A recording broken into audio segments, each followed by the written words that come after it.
May isang ama na may dalawang anak. Isang araw, lumapit ang bunsong anak at nagsabi, "Ama, ibigay niyo na po sa akin ang bahagi ng ari-arian na para sa akin." At ibinahagi nga ng ama ang kanyang pag-aari. Pagkaraan ng ilang araw, iniwan ng anak ang kanilang tahanan, dala ang lahat ng bigay ng kanyang ama, at nagtungo sa malayong lupain.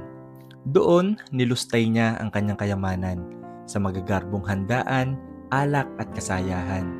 Ngunit ang kalayaan na inakala niyang magpapasaya sa kanya ay nauwi sa kawalan. Pagkaraan ng ilang panahon, dumating ang matinding taggutom. Naubos ang kanyang pera at wala na rin siyang natirang kaibigan. At dahil sa matinding gutom, napilitan siyang magtrabaho bilang tagapagpakain ng mga baboy. Habang siya'y nasa putikan, halos kainin na niya ang pagkain ng mga hayop. Ngunit wala man lang tumulong sa kanya. Doon siya natauhan.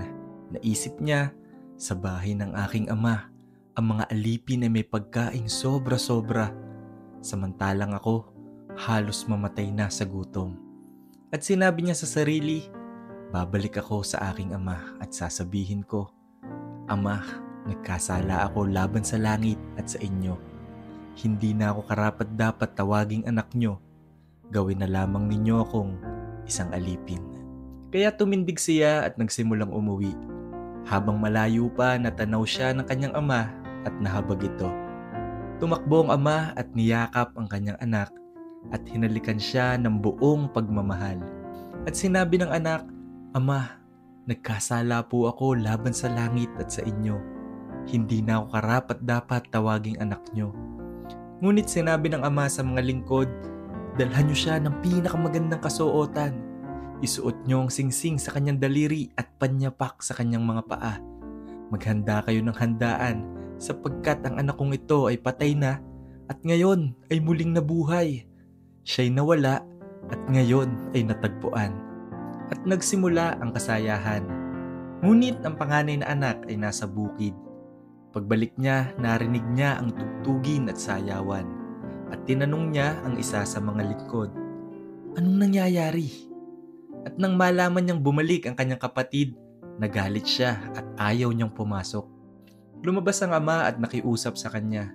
Ngunit sinabi ng panganay, "Ilang taon na akong naglingkod sa inyo. Hindi ako sumuway. Pero ni minsan hindi niyo ako binigyan ng handaan.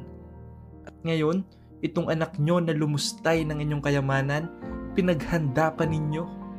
Ngunit mahinahong sumagot ang ama, "Anak, lagi kitang kapiling at lahat ng akin ay iyo.